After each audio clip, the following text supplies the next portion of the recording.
안녕하세요. 박지영 변호사입니다. 오늘은 한정승인하고 양도소득세에 대해서 좀 알아볼 텐데요. 보통 한정승인을 의뢰하는 분들은 한정승인 결정문이 나오고 나면 상속재산을 모두 이미 배당 혹은 경매를 통해서 현금화한 다음에 모두 채권자들에게 변제하면 끝난다고 생각을 합니다. 실제로 예를 하나 들어보겠습니다. 상속받은 재산이 1억짜리 부동산 하나이고 예를 들어 피상속인에게 채무가 한 1억여 원이 있었다고 합시다. 경매를 통해서 1억짜리 부동산을 팔아서 현금화한 후 채권자들에게 모두 갚고 나니 남는 금원이 없었습니다. 그래서 상속인들은 모든 게 끝났구나 라고 생각을 했는데요.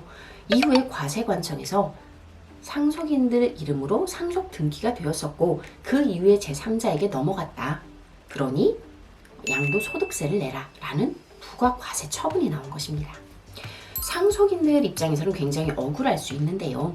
상속 재산을 한정 승인해서 책임을 줄인 다음에 채권자들에게 변제하기 위한 절차의 일환으로 잠시 상속 등기가 됐었기 때문에 어떠한 이익도 향유한 바가 없었습니다. 따라서 이 부분에 대해서 양도소득세를 내는 게 억울해서 재판을 하시는 분들도 있는데요. 아직까지는 판례가 확답을 내리지 않았습니다. 판례가 나온 부분은 정확히 어떤 부분이냐? 단순 승인을 해서 그 재산을 받은 사람하고 한정 승인을 해서 받은 사람하고 이 재산을 향유했다는 점에서는 다른 게 없다. 차후에 그걸 팔아서 이익이 있었는지 없었는지는 과세당국은 판단하지 않겠다라는 취지의 판례입니다. 따라서 과세 대상으로 부과를 한 게 위법하지는 않다라는 취지인데요. 그 판례의 물꼬를 잘 살펴보면 이런 게 나옵니다. 민법 998조의 2의 상속비용에 해당하여 상속재산에서 이런 부분을 성공제해야 되는지는 변론으로 하더라도 이게 무슨 말이냐? 민법 998조의 2에는 상속 관련 비용은 상속재산에서 공제할 수 있다라는 문구가 있습니다. 예를 들어서 장례를 치르는 비용이나 이런 비용들을 모두 상속재산에서 먼저 제한 다음에 남은 금원이 있는 걸 채권자들에게 변제할 수 있다는 취지입니다. 즉 상속비용이 많으면 많을수록 채권자들에게 돌아가는 비용은 줄어들 수는 있겠죠. 다만 상속비용은 아까 말했듯 상속 관련 비용, 즉 이 상속 절차를 하기 위한 과정에서 이루어진 것이기 때문에 상속재산에서 공제할 수 있다는 취지의 민법을 별도로 둔 것입니다. 따라서 채권자들 입장에서도 이 부분은 이해를 하셔야만 하는 거고요. 그럼에도 불구하고 별도로 양도소득세가 나온 부분에 대해서는 분명히 억울한 지점이 있을 수 있습니다.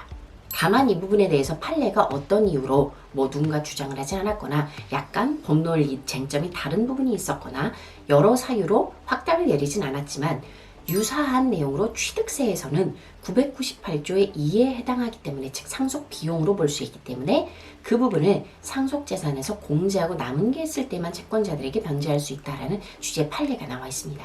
따라서 향후에는 양도소득세도 상속 비용으로 봐서 과세 처분을 받는 일이 사라질 수 있을 것 같은데요. 아직까지는 그렇지 않습니다.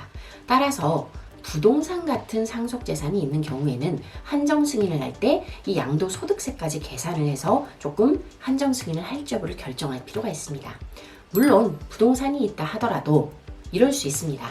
상속을 개시한 당일부터 낙찰이 될 기까지가 기간이 많이 길지는 않습니다.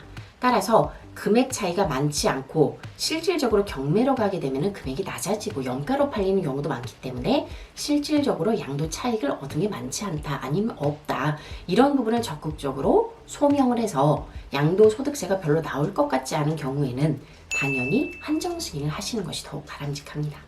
이런 구체적인 내용은 사안에 따라 달라질 수 있기 때문에요. 추가 문의는 조금 전화로 해주셨으면 감사하겠습니다.